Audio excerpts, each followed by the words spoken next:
Head and thank you. And I will take over.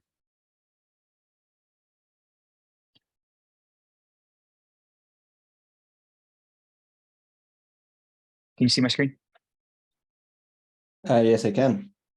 Awesome. Awesome.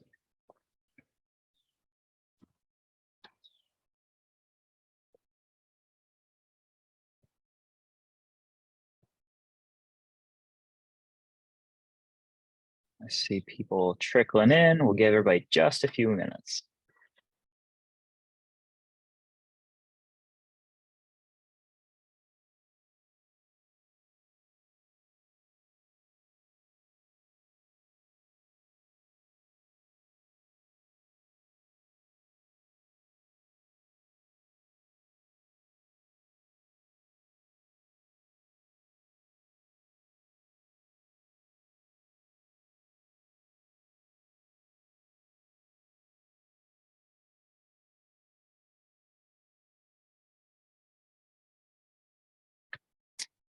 Okay, 2 o'clock.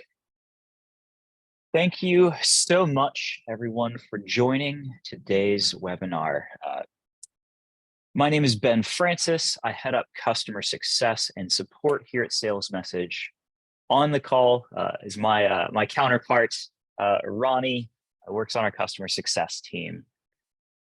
We are really excited to talk to you guys about SMS compliance, which I know is among the most exhilarating topics we could possibly facilitate a webinar on.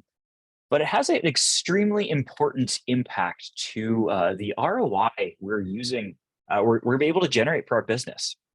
I'm going to talk to you about how do we ensure that we can convert as much traffic on the texting side to a positive ROI for our business as possible. So let's talk about what the intent for today's call is. So we're gonna as a primer, we're gonna talk about how did we get here? What is A2P10DLC? The alphabet soup of acronyms here. Why should we do it? What's changing? As well as if we haven't already, what is the process to get our business into alignment with the industry standard for text messaging compliance? As always, we would love any questions that come out. I have my team on the call here to facilitate any questions. If you'd like to pop them into the chat or the Q&A section, we will answer some of them live. We'll save some time at the end of the call as well. Don't worry about taking notes. This will be recorded, so please feel free to sit back and enjoy the show, so to speak. So if you've signed up for this webinar, I don't need to belabor the point here, but I like to include these headline stats to just reiterate the why. Why is the industry moving towards a standardized compliance? What is happening? And that is email isn't working the way that it used to, and text messaging works. With a 98% open rate, or with a extremely high open rate within the first 3 minutes, and an exceptionally high response rate as compared to other channels. We know that text messaging as a channel, regardless if you're operating in a marketing, sales, post-sale type of space, we know that texting works to facilitate conversations with your customers, which is the core ethos at Salesmsg. And we believe that having conversations is good for business, and we want to help facilitate those conversations for your customers. Texting works as a channel, and as it relates to it, we know that both good actors and bad actors are going to gravitate towards this channel to get eyeballs and to drive action, whether it's signing up for a webinar, whether it is converting on a deal or promotion, or even potentially a phishing attack, which is why the need for compliance comes in the first place. And messaging is now a standard requirement for any business who wants to really engage with their customers across the customer lifecycle. The problem is as I mentioned, that because we know texting works, Bad actors have continued to use texting at an exponential scale. We've all received those texts. I woke up this morning to a spam text about my Netflix account, which I guarantee you is in good standing, but this anonymous link led me to believe otherwise. And that erodes customer trust. The more that we continue to see this at scale, the more I'm going to report it to my major carrier directly. And the carriers have banded together in a really unique fashion, unprecedented way to standardize how do we address this problem at scale, and ultimately try to increase trust for our customers. So let's talk about the alphabet soup that is A2P 10DLC. So unlike taking out my phone and sending each of you a text directly, which would be P2P, peer-to-peer, or person-to-person, A2P is any software platform that we're using to facilitate those conversations.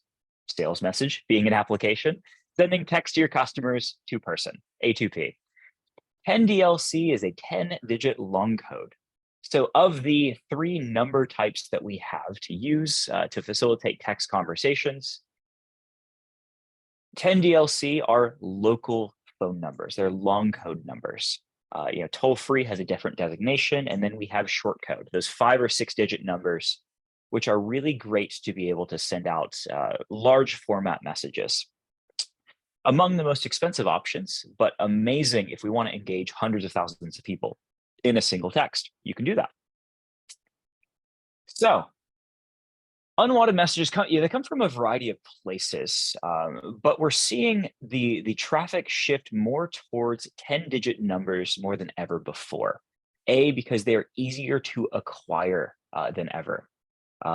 Short codes that, like the 79000, which is actually a number that we own here at Salesmsg, up until last year, we owned that number and allowed our customers to send high volume traffic using that number. The tricky part is that at scale, bad actors can sign up for an account with any of these providers that have a shared short code, blast out a phishing attack and deactivate their account. And it's the traffic is anonymized. It's hard to identify which entity was sending out those messages. And so the carriers are in this eternal whack-a-mole type of game. And so as an industry change we saw last year, shared short codes have gone the way of the dodo, so to speak. And so now if a business wants to do large format texting to hundreds of thousands of people or millions of people in a given month, they need to own their own short code. The ability to send out those texts, has a base speed of 100 messages a second. Really ideal for anyone who's trying to engage a large audience, but also a really high possibility for spamming at scale. And so now the carriers say one business, one number. And so we've seen the traffic shift back down to local numbers, which are exponentially easier to acquire, less scrutiny, a lot faster turnaround time, low barrier for entry. So what are the benefits of 10DLC? Rather than solely me lecturing, I would love to tap in my colleague Ronnie to kind of just set the stage for why should we do this? What's the point of registering for this SMS compliance? Ronnie, take it away. Yeah, so with registering for 10DLC, and some of the benefits, of course, are improved deliverability. So making sure that your text message actually gets to your destination, and increase throughput speed. So it's going to increase the amount of messages that you're going to be able to send per second, as you see, and then lower cost. It's much more affordable than a short code, of course, and will kind of enable you to be able to send out those texts at scale without having to purchase a short code. And then, you want to? Yeah, one quick mention on especially that second point around increased throughput speed. Throughput speed, a technical term for the volume of messages I can send out at any given time. Rather than on a local number being able to send out a message a second, which was typically the standard rate for any local number. If I have 1,000 customers that I want to send a text to, it's 1,000 seconds. As that audience increases, the time domain increases almost at a 1-to-1 rate.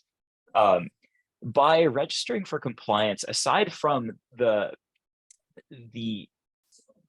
compliance side to be right-sized on the right end of carrier filtering, which is something we'll get to in just a second, the added benefit here is the ability to get your messages out to your audience faster than ever before, because they're going through channels that have less scrutiny. So the carriers are looking to validate two core things. What is the brand or company that's being represented in these messages? Who are you?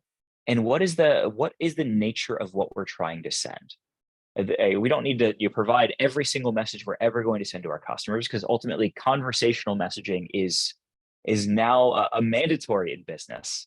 But what is the general purpose that we are using text messaging for? Are we using it for a marketing campaign? Are we using it for customer care or for two-factor authentication? What is the use case behind why we're using texting as a channel?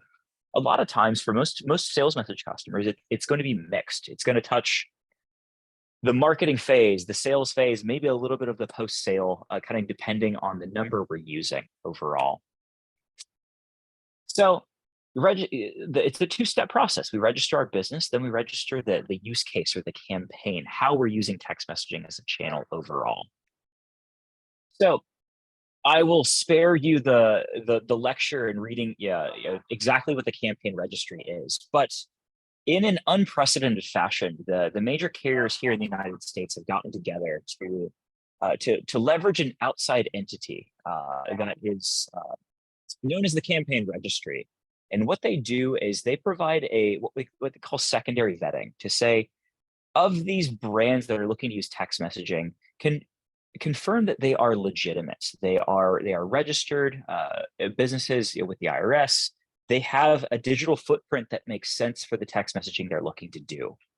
So rather than the carriers applying a subjective lens, all four of kind of the big four carriers here in the States are leveraging this outside entity to vet and to approve the brands that are registering for SMS compliance. So the big four. So let's talk about the kind of the like for like here. Ronnie, do you want to take a crack at this? Yeah, of course. So with email, of course, you're going to be looking at the email service providers such as Gmail or Yahoo. With text messaging, you're looking at your carriers, so T-Mobile, AT&T, Verizon, Sprint.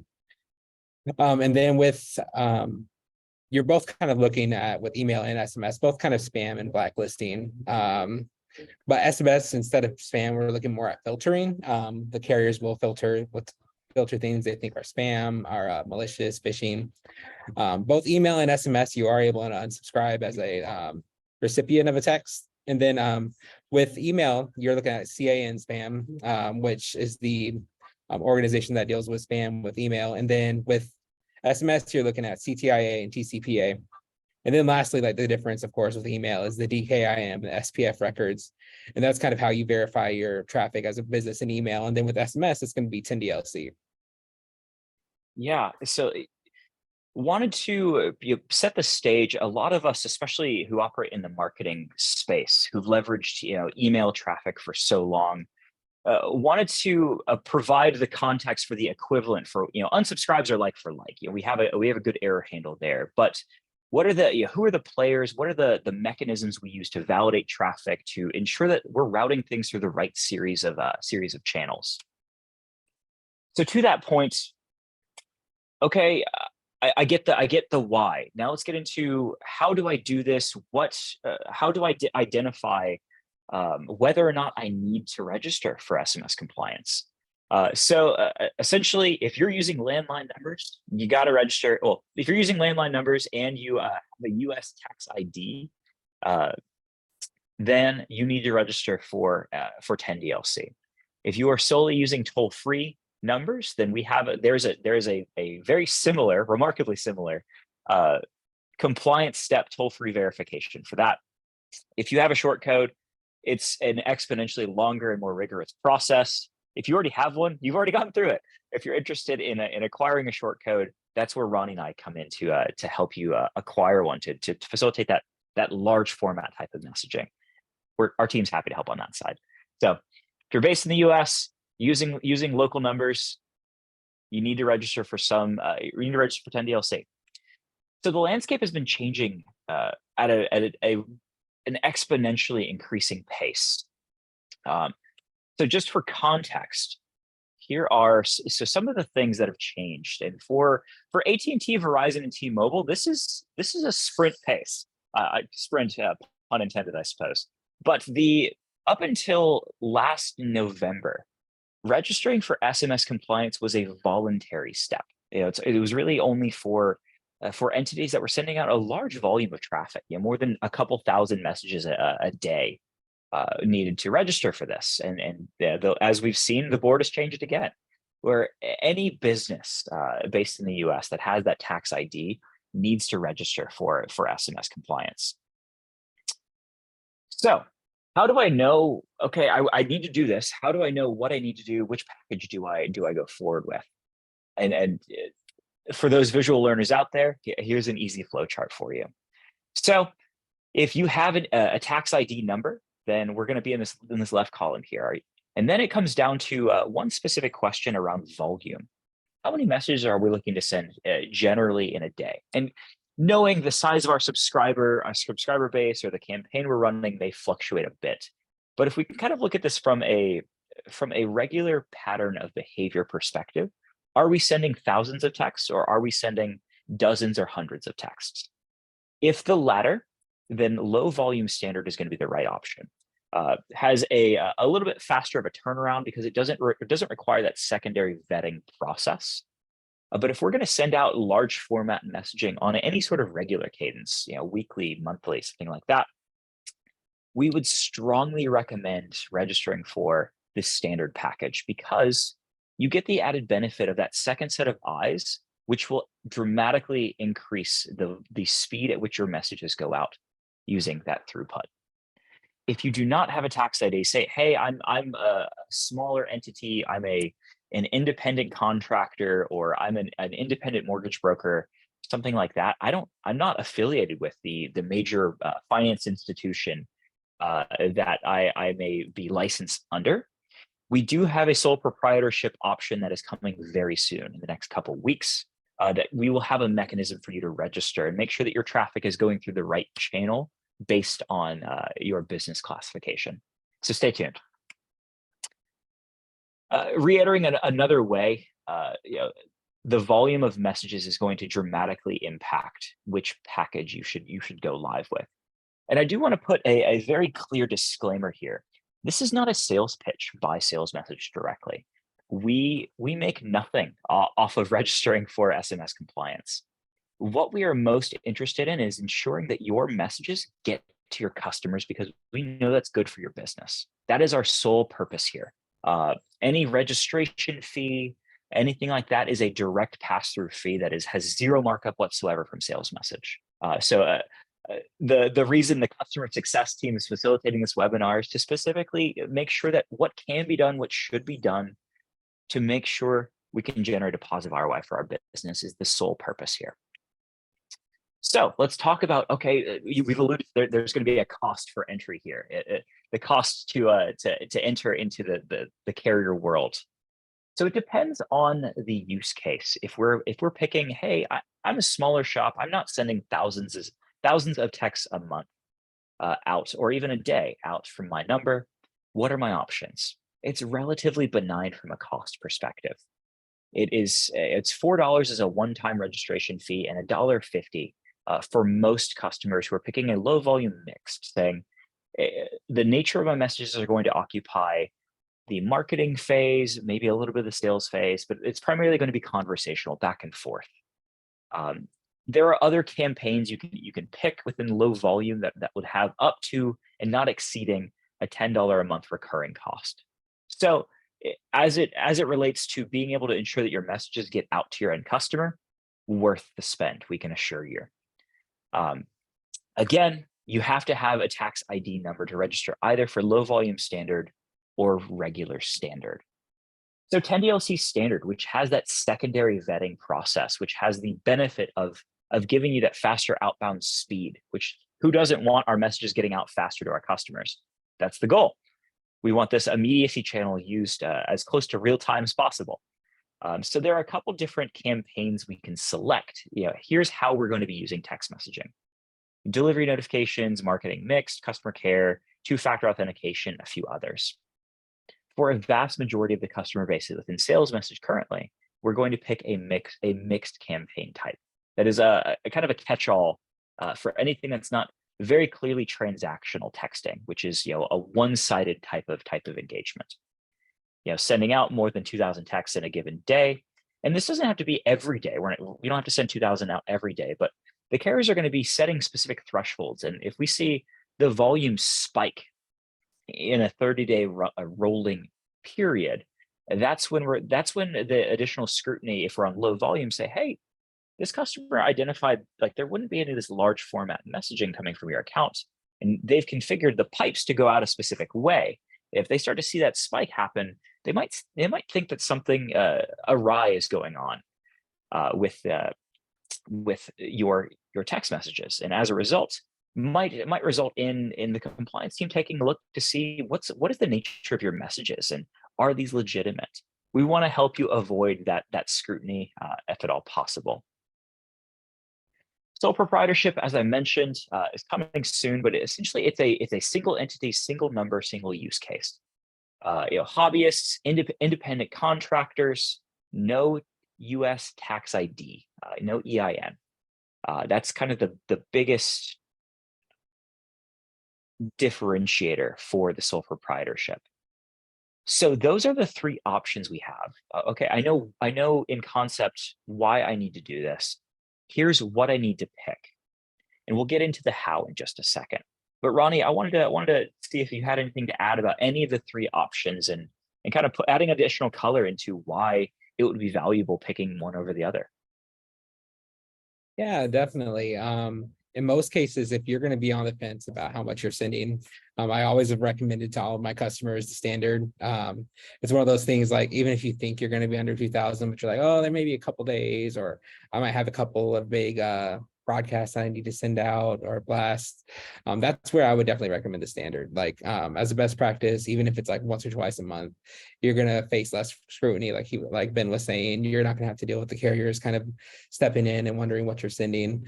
So I definitely recommend the standard for most, unless you just like flat no, like, hey, I use this to text like my 10 students and that's it. Like, then that's a different situation where you would definitely use a low volume standard. So for most cases, I've always recommended standard, unless there's like a specific use case where it's like, okay, it really makes sense to go low volume. Totally. One big differentiator, especially between low volume standard and regular standard, is if we're providing significant resources from the finance and time and energy perspective to engage with our customers, registering for SMS compliance ensures that money, time, and energy was well spent. By not picking any of these packages, our traffic goes out as unverified, which has the highest level of carrier fees. That messaging traffic is more expensive to your business long term, and it has an exponentially higher rate of filtering as potential spam, especially if our first touch point outbound in unverified channels is going to include a link, especially if that link is shortened and does not clearly articulate our business domain. We're rolling the dice on whether or not that message gets to our customer. And if we're making investment in this tool, in this channel, why put your investment at risk by not ensuring that we have all of the pieces in place to make sure that we can get that message out to our customer? Putting it another way, 10DLC is like TSA pre-check for your text messaging. You can go through main security and roll the dice on whether or not today's the lucky day on having a 20-minute conversation with our friends at TSA, or we can register for TSA pre-check or clear and walk through the same gates as a known entity exponentially faster. So Want to leave this up here. I won't go line by line, but just kind of a different matrix to kind of show the cost breakdown between the two packages. So on the registration side on low volume standard, $4 one-time cost, $1.50 for the mixed use case, $10 a month for a standard use case, $44 as on the one-time for standard, $10 on the recurring. So if we look at that, like the cost implication, $4 or $44 is a one-time, and then up to a $10 recurring cost to ensure that our messages get to our destination. Relatively worth it to your business long term. If that's one more lead that you convert, it is extremely likely that that lead would have already paid for the SMS registration here. Your carrier fees also become cheaper because you're a known entity. The carriers don't have to do a significant vetting process to understand who you are, what you're doing. We've already classified that information. So let's talk about the how. So if you are already a Salesmsg customer and you've made the wise decision to partner with us to ensure that your messages get out to your destination, thank you. Rodney and I personally want to thank you for making that decision and partnering with us. If you have questions about how to best leverage this channel, we want to help. But if you are, for the uninitiated among us, Salesmsg is, we make significant investments in our product whenever possible to ensure that your team can work as quickly as you need to. And so we've baked SMS compliance directly into our product. So you don't need to go hunting around for it. It's not some third-party application you need to go explore and understand and decrypt. It is baked directly within your account. So from the settings section, under organizations, we have a whole organization settings. We have a whole tab dedicated to compliance. So two-step process, as I mentioned earlier, we register our business. We create a business profile first. Who are we? And then we register our profile, our use case. How are we going to use text messaging for that business? You can do this without having to talk to anybody, which is great. Who doesn't want to avoid conversations back and forth with an outside resource? So here's what the process looks like. You can either input your EIN, you can search for your business name. One big disclaimer here. Please use your legal business name. Whatever the entity is going to be associated with the EIN. This is not going to be the DBA that we're sharing externally to our customer. This is going to be the legal business entity. So Salesmsg LLC rather than just Salesmsg. Look it up by EIN. It'll populate. Like if you do the find your business and search for your company, we'll auto populate the information that pulls back related to that business entity. Then we select whether we're incorporated, we're an LLC, whether we're a co-op, nonprofit. We provide some context, especially this is particularly helpful for those of you that are going to be selecting the standard profile. Linking out to your business website and your social profile is going to make the vetting process faster. It is just, it's two additional breadcrumbs to say, this is the legitimacy of business. Here are two places you can find me. I promise it's worth it. Then what are the areas at which we are operating? A vast majority of us are going to be the US and Canada because that's where we're configured. Then we need to label a key point of contact. Who is going to be the primary owner for the text messaging function within your business directly? So this is going to be your authorized user, your key administrator. 9 times out of 10 on your Salesmsg account, this is going to be the person who created the account. The business owner within your organization that has the final say around text messaging. If you'd like to add a secondary person, you totally can. We complete a quick disclaimer saying Twilio and our carrier partners have the ability to vet this information. And then we register our campaign. Ronnie, I'll let you jump in here. Yeah, so for campaigns here, Campaigns are going to be where we're going to actually go ahead and tell the carriers exactly like what we're going to be sending here. So you see there are different campaign use cases there, such as account notifications, customer care, low volume mix, which like I think Ben said earlier, that's kind of like what most of our customers are actually going to use. Because typically like they're doing marketing, they're doing customer care, they're doing all kinds of things. So typically we'll see that. We do have marketing as well. We have mixed for the standard. And then polling and voting and public service announcements aren't as common, but definitely I've seen it before. So definitely those two are possible as well. Yeah, one quick call out on the polling and voting PSA side. If you are operating in either of these spaces, please connect with Ronnie or myself. The registration has a little bit of a nuance there for political entities. We want to make sure that we get you classified as smoothly as possible. So please just let us know. We're happy to help. Cool. Definitely. And then as far as sample messages go, that's where we're gonna kind of have you like provide sample messages. I think we actually do some fill-in messages that you can use if they're going to relate to your business. But if you feel like yours are going to be different, you definitely can copy and paste some messages you're going to typically send if you're sending like deals, things like that. It's usually 2 or 3 messages you're just going to copy and paste, letting the carriers know like what you're going to be sending the most of on a daily basis. As you see here, there's a couple right there. And then this is what it's going to look like. It's going to tell you kind of what your campaign, what your cost is going to look like for the registration, the campaign. As you see here, we have low volume standard and standard. And then, like I said, this is actually where you're going to be putting in your use case. So you're going to explain, like, for example, this is low volume mix, and then you're going to describe what you're going to be doing. In this case, it's customer care and delivery notifications. And then here's where you're going to put in your sample messages. I believe we have some pre-filled, but definitely you can actually, with those sample messages, you can copy and paste them yourself. You know, like you're going to be using different messages. You can definitely do that as well. One call out here is if we have multiple business units that are going to be using texting within your organization, which is great. We want that for everybody. Really, we just need what is going to be kind of the median message we're going to be sending out for that business unit. If we're doing something that's more on like the webinar transactional side, just, you know, what is the general copy you're going to be sending for that function?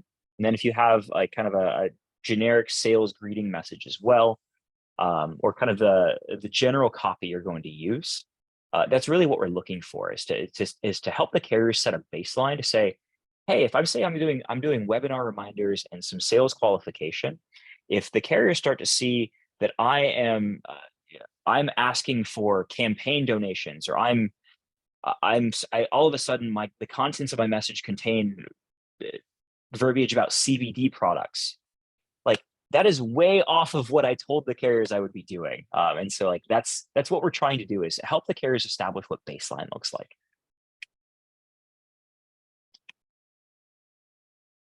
So let's talk about trust scores. For those of us that come from the digital marketing background, we're very familiar with domain authority, and domain authority both on the SEO side as well as on the email credibility side. You know, the legitimacy of my business has a major implication, and the footprint of my business has a major implication into how I rank, how well my emails send out, how much traffic I'm getting defines how much traffic I can get out. Very similar type of structure for the SMS compliance space as well. So as we register our business and say, hey, here's who we are as a company, here's how you can find us. The campaign registry takes that information, says, yeah, like I can Google search your business and here you are in all of these different ecosystems. You know, proving the legitimacy of your business will then issue a trust score. That trust score is a 0 to 100 numerical value, and based on the value you get, that will be the tranche of messaging speed or throughput you will actively be able to utilize to send out your messages long term. So this is what this matrix. So like, here's kind of a quick matrix of like, okay, if I have, if I'm on the top end of the trust score, what's the throughput I can possibly get? You know, you can send hundreds of thousands of texts. Essentially the carriers are opening up the valves to say, yep, your business, it is a household name. You know, the footprint of your business is one that is not questioned. Or say, hey, like we're a startup, we're relatively small overall, and not to say that that trust score won't grow over time, because we have a mechanism to help increase that. But relatively new businesses that just don't have the same footprint are harder to verify. And so as a result, we'll get a lower score, but the baseline here is still going to be higher than doing nothing. Of that 1 message a second baseline speed that your messages would utilize first, you will still see an increase overall. The baseline that we're going to have on a verified, on a vetted, is going to be higher. So your messages at minimum are going to get out faster than ever before. So don't need to belabor the point around which option is right for you. But we alluded to this, that like by registering for SMS compliance, the carrier fees that the carriers are appending for delivering traffic to their customers becomes cheaper as well, as an incentive, and really to make sure that we're not getting overtaxed here. Mercifully, our carrier fees get cheaper. Just another breakdown of those carriers. Again, Salesmsg is not marking up anything here. The campaign registration fee, carrier fees have always and will continue to be direct pass through.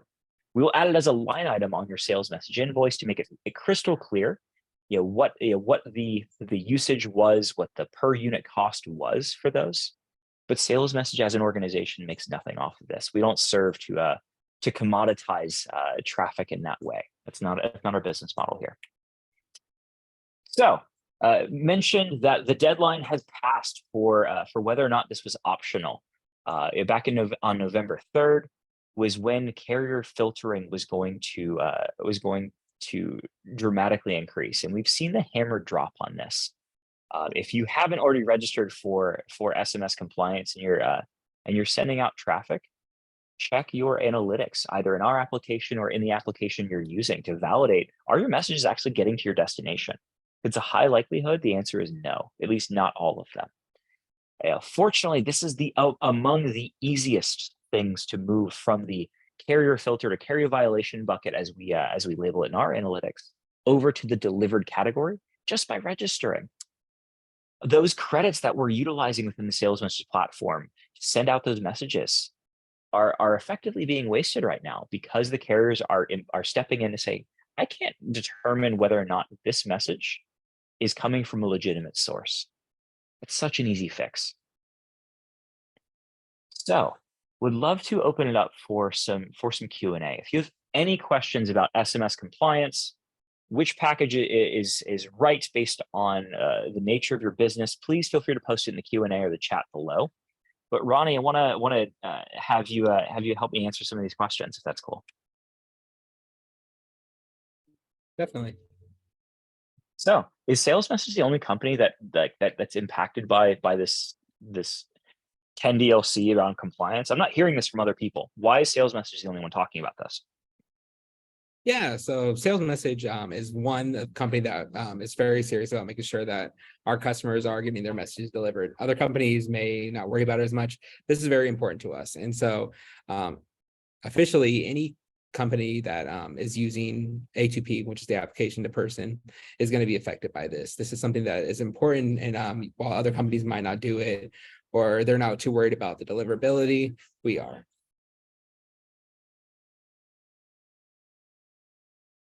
Yeah, absolutely. Oh, let's see. Oh, yep. So tease this at the beginning. Which numbers require 10DLC? We've answered it here as well. If you're using a local phone number and you got to register for 10DLC. Toll-free numbers, there's a separate verification process. It's very similar to 10DLC. It is also built directly within our application. And if you are using a short code from another provider, or you are interested in doing that large format type of texting and are interested in a short code, talk to us and we can help you get set up on that too. So we're answering these questions on the slide as well. But what countries does this affect? The United States. The US-based carriers, Verizon, T-Mobile, AT&T, and Sprint have taken the charge for banding together to set a standard for our Canadian friends up north. Unfortunately, the major carriers in Canada have not come to a consensus yet on a standardized SMS compliance, which means if we're using a local number in Canada, we are seeing varied deliverability, which is unfortunate. Obviously, not what we want from the sales message perspective. So we have a solution. The answer is toll-free verification, which is valid in Canada as well. For those of you who are operating in Canadian businesses, you don't have a US tax ID anyway, so you couldn't register for 10DLC regardless, at least if we're solely operating within Canada. Yeah, so that actually answered Ryan's question. And I kind of wanted to bring in Corey's question because I think it was really great. He was asking what methods work best for B2B capturing opt-ins. And then also at the same point, he asked if they're registered as a customer, if they're with their business, do they still need to capture consent to be in SMS? He did say they do offer opt-out in every message. And so I kind of wanted to say the first thing with business to business capturing opt-ins, typically most customers that I've seen, they usually will capture like through forms, through leads. But forms are the biggest way, like on the website. Like usually if you give your information for a dealership, for example, to contact you, you usually select a little checkbox that says, I give permission for them to contact me through email, SMS, so on. That's the best way I've seen is forms, because then you have a record. If the carriers ever come asking, hey, how do they opt in, you can be like, hey, they opted in on this date, this is the form, this is the IP, this is the time. Like that's our dream scenario if something happens and they start questioning. And then with business to business, if they've already registered as a customer for your business already, then for the most part, you're good to go. But it is always good to get that opt-in for the first time if you can, but it's not necessary as long as you know you have the opt-in. Like if they've used your business for a while, they've talked to you as a customer for a while, you've talked to them over the phone, email, things like that, then you'd be safe to use that. But I always do recommend capturing opt-in anyways. We even have the option here at Salesmsg to do double opt-in as well, just to ensure that your P's and Q's are checked. And I'm sure Ben can add a little bit more, but I think that's pretty good. No, this is great. You nailed it, Corey. Amazing question. Collecting opt-in, what are the best mechanisms for that is actually going to be the topic of one of our next webinars. So I'm really glad you asked. You don't have to wait for that. Our team's always available to kind of be that thought partner on what works best for your unique business needs. But adding just a little bit to Ronnie's amazing answer is what we need to do from a compliance standpoint on collecting opt-in consent is to have some sort of record that we could provide to the carriers should they ask to say, how did this person enter your ecosystem? Whether that is an inbound text or a call. Obviously, we have an event in Salesmsg. We can say, here is the first message and the nature of the conversation was inbound. That is implied opt-in consent. If it's a form fill, we have the form where they check, yes, I agree to receive text from your business. It's relatively simple to say, here's when this person opted in, here's the form they filled and the date that they did it. Relatively easy from that perspective. It's going to be one of those two mechanisms more than anything else. It's going to be inbound contact, either through SMS or calling as a channel, or it's going to be like through one of our digital doors where they are digitally agreeing to receive text from our business. Either one of those are going to create a timestamp and a record for us to be able to provide back to the carriers should they ask. Say, yep, this person legitimately entered my business. I was right to send them a text, and here's when I captured that information. Amazing question. So what happens if you don't register for 10DLC, Ronnie? Yeah, so that's a great question. So there's going to be obviously, like I said, some deliverability issues. So you may see, you may be getting some errors when you try to send messages out, specifically 3007 error. If you see that, typically that's going to be carrier filtering, and they're basically stopping the message from getting delivered to that person's handset. So it may send out from the Salesmsg ecosystem, but it's not getting to your intended target, which is why, like the point we kind of made, we want to make sure all of your messages are getting delivered to your carriers. You're paying for it, and so we want to make sure that it's getting to your customers at the end of the day. And then the other thing is carrier fees. Carrier fees will apply whenever you're not sending through registered traffic. Typically, it's not super expensive, but when you're sending thousands of messages, it's going to add up really quickly. So we definitely want to make sure you're getting registered, so that way all of your messages are getting to your customers and you're not getting those additional carrier fees. Absolutely. It put a different way, it's going to cost you money by not doing this. It is the credits that you're using within Sales Message to facilitate your messages will not be well spent, and the traffic that does go out will be more expensive than it has to be. Awesome. So, knowing that there's a bit of lead time around when we get this information over to our carrier partners to do the secondary vetting, and we're seeing some fluctuations on the timing side, but typically it's a couple weeks. We don't have time to waste. If you're not currently registered for 10DLC, please fill it out as soon as possible. It is in your best interest from just a cost perspective alone, it's in your best interest. In the Sales Message platform, we will keep that tab updated with the status, whether it's approved, rejected, in progress, in review. And if we get any sort of kickback or rejection from our carrier partners, we have a mechanism to let you know as soon as possible to ensure that we can clarify the information we've submitted to the carriers so we can be approved as quickly as possible. So please, if you haven't already, do it. Can you dispute your trust score? So, my early business that doesn't have as big of a footprint, it's a couple years later, I'm still operating with kind of a, say I've got a 24 as a trust score. Can I dispute that later on, Ronnie? I want to say we can. I've not seen the process, but I want to say we can. You're going to know the answer better than I would with that one. I haven't done that process yet. Was it a trick? The answer is yes. You absolutely can. It's a process we don't need to do incredibly often, typically because the tranches are relatively big. But yes, if you have any concerns around the trust score you've been issued, reach out to my team. We are happy to open up that conversation with our network partners to try to validate that you have the right trust score for your business's footprint. Awesome. Knowing that we are right at time, I'll skip through just a little bit here. If you have not already, please consider taking Sales Message for a test drive. We have a 14-day trial. We want to allow you to establish proof of concept in your ecosystem. If you're already a Sales Message customer, more than anything else, we want to say thank you for continuing to partner with us. But if you have any questions on how to best utilize text messaging across your customer lifecycle for your unique business, we want to connect. You can reach out to myself, Ben at salesmessage.com, or Ronnie at ronnie.white@salesmessage.com.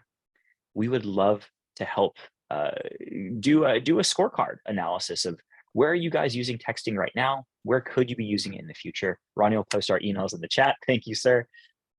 With that, thank you so much for attending today's webinar. This is recorded. We'll be sending it along to everybody who registered for the webinar. Have a great rest of your week. We'll see you soon.